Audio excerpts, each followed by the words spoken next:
He's a seasoned author and speaker, avid reader, and animal fanatic that has a strong passion for helping people communicate in a way that brings them satisfaction while creating wins for everyone involved.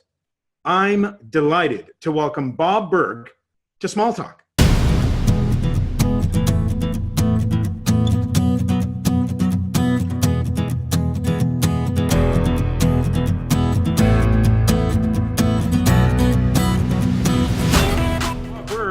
Welcome to Small Talk. Great to be with you. So, for those who do not know Bob Burg, and I'm so excited for this conversation we're going to have in this show, and it's a part 1 and 2. So, for those who don't know Bob Burg, now Bob is an author. He's been an author of multiple books, really known for a number of books, but The Go-Giver is one of the books that Bob and I think it's John David Mann co-authored. They've sold now. Bob has sold cumulatively in terms of his books like millions of copies, but in terms of The Go-Giver, it's like 500,000 copies. Plus, Bob, I understand there's a new edition coming out, and that is really cool because you've got Ariana Huffington doing a forward in that book.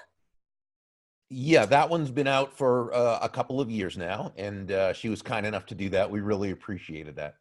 And now, because of that, Bob is a very sought-out speaker at national, international conferences. He speaks around leaderships and sales and marketing, and it's just an amazing, exciting opportunity here for me to have this conversation with you, Bob. So thank you again for being on Small Talk. Thank you. I appreciate that. And now I wanted to start with a few things. I wanted to start with this one simple thing that you talk about in terms of how to sort of start a conversation, and I would very much love for you to share that one simple thing people need to understand in order to start a conversation. Well, I think so many of us, and it's very natural, we get hung up in terms of thinking we really have to have clever things to say, when really, when you think about it, being a great conversationalist is about focusing on the other person. I'll often ask my audiences, have you ever been in a conversation with someone who let you do practically all the talking? And we've all experienced that, maybe even just once or twice. People will raise their hand. I'll say, didn't you kind of come away from that conversation saying to yourself, wow, what a fascinating conversationalist that person is? Why? Because they asked us about ourselves, and they made us feel important, made us feel good about ourselves. So we can do that very same thing by taking the focus off of ourselves and putting it on them. That is very interesting, folks. So the focus here is not on me, but the focus should be on the person that I am having a conversation with. Sure, and it takes the pressure off us too. It's a lot easier. It's a lot more fun, a lot more gratifying to do it that way. Now, with that, you talk about two questions that you could be asking to establish a rapport. Share with us what those two questions are all about. Sure, and this can really be asked anywhere you meet someone, and that is to the first question, the first feel-good question. And I call these feel-good questions because they're not intrusive in nature, they're not salesy in nature, they're not invasive.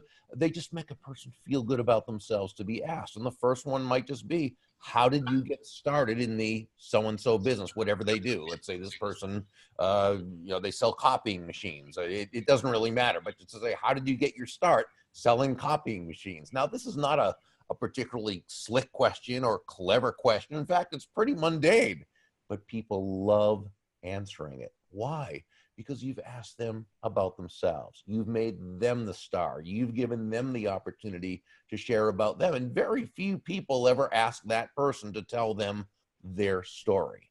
So that's the first one. The second is sort of a follow-up to that. And it might sound like, what do you enjoy most about what you do? It could be, wow, you must have had some fascinating experiences over the years. Tell me, what do you enjoy most about what you do? And this flies in the face of so many conversations where we're supposed to either try to find someone's pain right away or what have you. No, instead, find their joy. Imagine saying to this person, what do you dislike most about what you do? And, while we're at it, how about this wretched excuse for life you live? No, instead, help them feel good about themselves. What do you enjoy most about what you do? It's a feel-good question. It elicits a feel-good response. So not only do they feel good about themselves, they associate that good feeling with you. Amazing conversation here we're having today, folks. Now, Bob's contact information is there. If you want to connect with him, you go to the website, gogiver.com. You'll see all kinds of great information about Go Giver and the latest books that Bob has been producing and has produced. You can contact with him there moving forward. Bob, great conversation again. This is sort of part one of part two. One question that we always ask our guests in the new 2018 versions of Small Talk. If you had an opportunity, Bob, to have a small talk conversation with anyone living or past, who would it be? Oh, so many people to choose from. I would probably say Benjamin Franklin would be the first one. I've studied a lot of his life, and he's a real hero of mine. Now, Benjamin Franklin, why Benjamin Franklin? He had a lot of wisdom. He brought a lot to the table. You know, he was an inventor. He was a statesman. He saw the founding of the United States.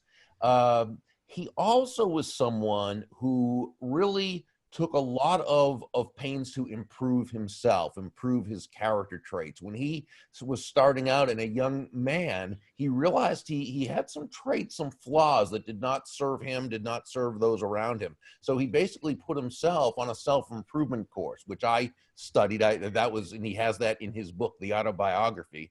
And I found that, I find that to be fascinating. Someone who accomplished so much, who had the wisdom in youth to realize that he really needed to work on some things, and he did it. Awesome. Bob Burg, thank you so much for this amazing opportunity and time with you. It's been such a pleasure. Thanks for being on Small Talk. Pleasure's mine. Thank you. Thank you to Bob Burg for joining me on Small Talk. Now it's your turn. Please comment, subscribe, and share. If you have a topic you'd like to discuss on the show, please give me a call or send me an email. We'll talk with you next time.